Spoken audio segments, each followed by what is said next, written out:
ఇక్కడ జరిగిన సంఘటన ఏమిటంటే, కోనేరు ఒకటి ఉన్నది. ఆ కోనేటి దగ్గర దేవుని యొక్క దూత వచ్చి నీటిని కదిలించినప్పుడు ఎవరైతే ఆ కోనేటిలోకి దిగుతారో వారు స్వస్థత పడతారు. హల్లెలూయా. ఆ కోనేటి నీటిని ఎప్పుడైతే దేవదూత కదిలిస్తుందో అప్పుడు ఎవరు నీటిలోకి దిగుతారో వారు స్వస్థత పడతారు. హల్లెలూయా కదా. మరలా చెప్తున్నాను, కోనేటి దగ్గర దూత నీటిని కదిపినప్పుడు దిగిన వారు స్వస్థపడతారట. హల్లెలూయా. దేవుడు కూడా తన ఆత్మ శక్తిని నీ మీద కదిలించినప్పుడు నీవు స్పందిస్తే, నీవు అందులోకి దిగితే, అంటే ఆ పరిశుద్ధాత్మ శక్తిని నువ్వు పొందుకుంటే నీవు దీవించబడతావు, విడుదల పొందుతావు. హల్లెలూయా. కాబట్టి ఆ కోనేరు దగ్గర దూత ఎప్పుడు నీటిని కదిలిస్తుందో తెలియదు.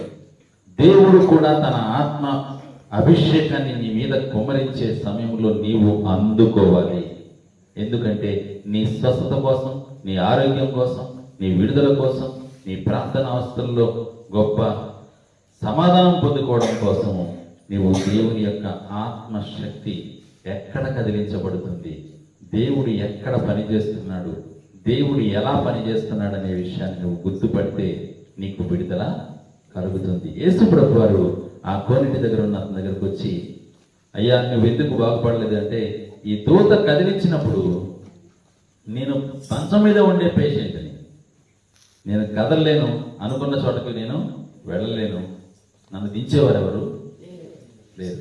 ఎన్ని సంవత్సరాల నుంచి బాధతో ఉన్నాడట? 38 సంవత్సరాల నుంచి బాధతో ఉన్నాడు. యేసు ప్రభు జాలి గలవాడు. హల్లెలూయా. యేసు ప్రభు కరుణ గల దేవుడు. హల్లెలూయా.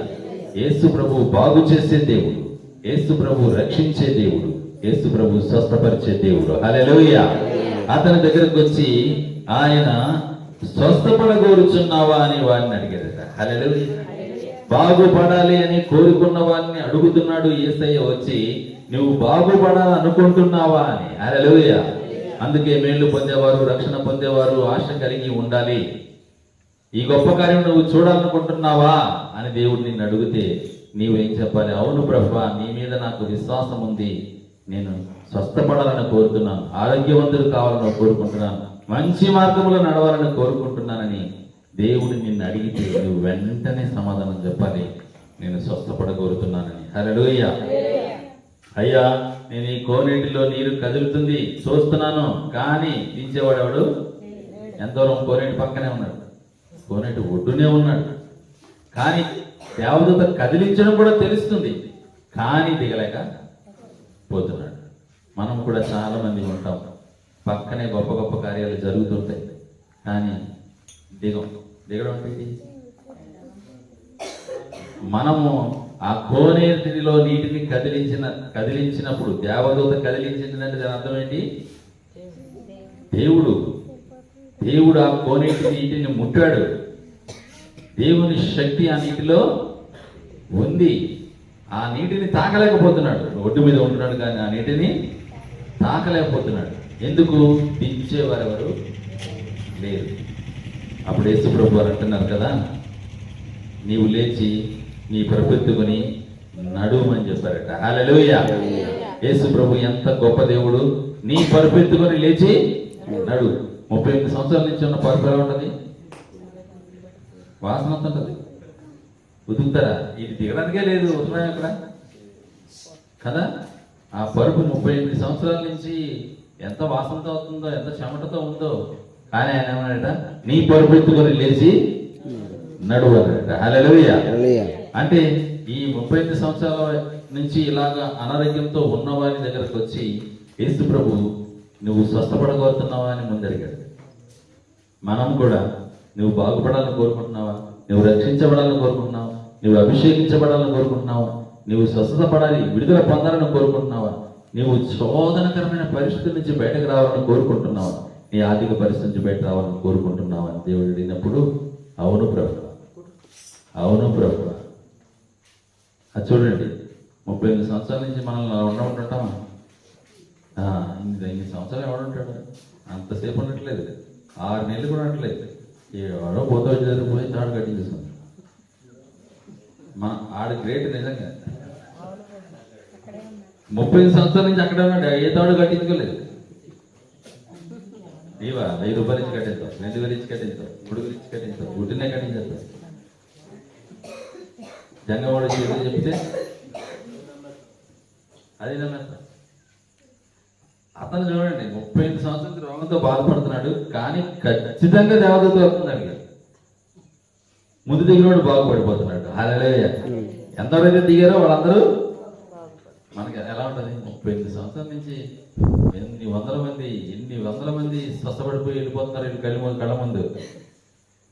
ఎవడో అంటాడు, చూడండి మనుషులు ఎలా ఉన్నారు, ఇది ఇచ్చేవాడు ఎవరు లేరా అని. పోయేవాడే కానీ ఇచ్చేవాడు వాడు లేడు. ఇప్పుడు యేసయ్య నిన్ను దించడానికి, అంటే యేసయ్య రక్షకుడని, యేసయ్య బాగు చేస్తాడని, యేసయ్య స్వస్థపరుస్తాడని చెప్పేవాళ్ళు, యేసయ్య ఆత్మశక్తి ఉన్న చోటకి తీసుకొచ్చేవాళ్ళు ఉన్నారు. హల్లెలూయా. నీవేం చేయాలి? ఆ స్థలానికి రావాలి, స్వస్థత పొందాలి, మేలు పొందాలి, సాక్ష్యం పొందాలి, సంతోషం అనుభవించాలి. హల్లెలూయా. ఇతను అంటున్నాడు కదా, నేను స్వస్థపడాలని, కానీ నన్ను ఎవరు దించేవాళ్ళు లేరు. ఎంత నిరీక్షణ, ఎంత ఓర్పు, ఎంత విశ్వాసం ఉపయోగిస్తేనే కానీ ఇన్ని సంవత్సరాలు ఉన్నాడు. దేవుని కార్యం జరుగుతుంది, నన్ను దించేవాడు లేడు. కానీ యేసు ప్రభువు అంటున్నారు కదా, నీవు నీ పరుపెత్తుకొని లేచి నడు అన్నాడు. హల్లెలూయా. అనగానే వాడు తన పరుపెత్తుకొని నడుమని వారితో చెప్పగా వాడు వెంటనే స్వస్థత పొంది తన పరుపెత్తుకొని నడిచెను. హల్లెలూయా.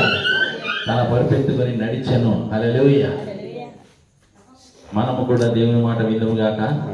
ఆమేన్. హల్లెలూయా.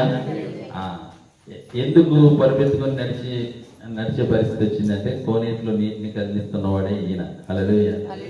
ఈయన ఆజ్ఞతోనే దేవదూత నీటిని కదిలిస్తుంది. దేవదూతకు ఆజ్ఞ ఇచ్చిన వాడే ఈయన. హల్లెలూయా.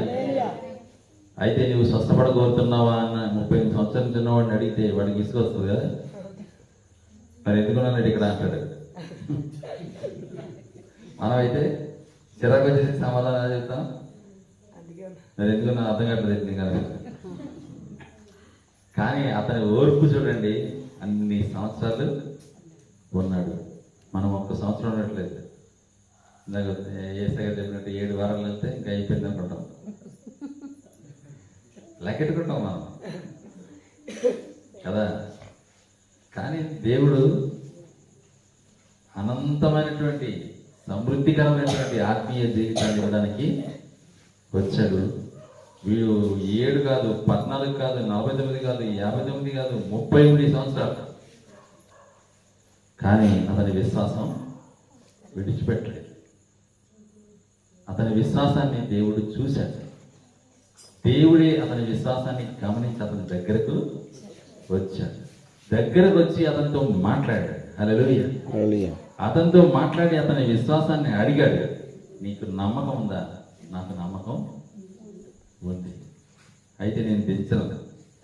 యేసు చేయాల్సిన పని ఏంటి? కోనేటి ఎప్పుడు కలుగుతుందో అప్పుడు దించాలి. కానీ దించాల్సిన వాడు ఏం చేశాడు? స్వస్థపడు అన్నాడు. హల్లెలూయా. ఎందుకంటే దేవదూతకి ఆజ్ఞ ఇచ్చి నీటిని కదిలించమన్నవాడు ఈయన. హల్లెలూయా.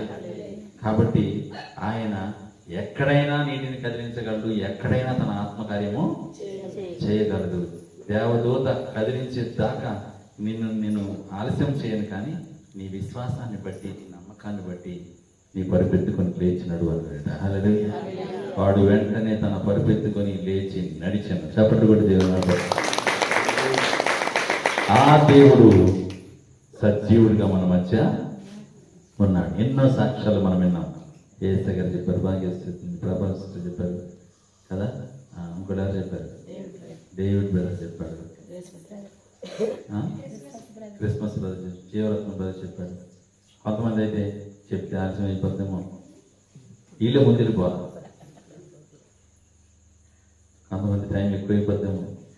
దేవుని సన్నిధిలో గడపడానికి మనకు టైం లేదు. మనం బిజినెస్ మనకు మించిన పెద్ద వ్యాపారస్తులు మనం. అందుకే దేవుని దగ్గర గడపడానికి ఇష్టపడం, తగ్గించుకోవడం. తను తగ్గించుకునేవాడు. కాబట్టి వీళ్ళు ఎక్కడ తగ్గిస్తారు? వాక్యానికి కత్తెర, సాక్ష్యానికి కత్తెర, బేగ అయిపోతే బాగుంది. కదా. ఇలాంటి తగ్గింపులు అయ్యి వాళ్ళు దీవించబడతారో లేదో నేను చెప్పలేను. ఎందుకంటే వీళ్ళు తగ్గింపు ఎక్కడన్నా కదా. తగ్గింపు రేపు ఆన్లైన్ కాబట్టి ఇవాళ కట్టారు కదా. దేవుడు సమృద్ధికరమైన సంతోషాన్ని ఇచ్చే దేవుడు.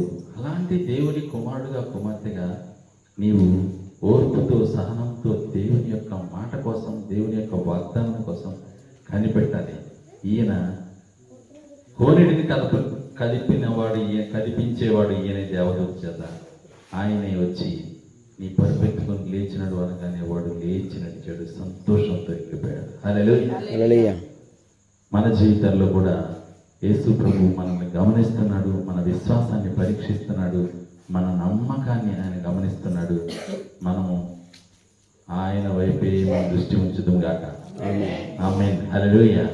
ఆ రోజున కోనేటిని కదిలించమని దేవదూతకు ఆజ్ఞ ఇచ్చిన వాడు ఓర్పుతో విశ్వాసంతో ఎదురు చూస్తున్న వారి దగ్గరికి వచ్చి మాట్లాడాడు. హల్లెలూయా. నీతో దేవుడు మాట్లాడుతున్నాడు. హల్లెలూయా. ఆయన మాట నీవు వింటే నీవు విడుదల పొందుతావు, స్వస్థత పొందుతావు, రక్షణ పొందుతావు, సమస్యల నుంచి బయటకు వస్తావు. ఆయన మాటల్లో ఎంత శక్తి ఉందంటే 38 సంవత్సరాల్లో లేని శక్తి ఉంది. 38 సంవత్సరాలు పేషెంట్గా బాధపడుతున్న వారి యొక్క రోగాన్ని తీసివేసే శక్తి ఆయన మాటలో ఉంది. హల్లెలూయా.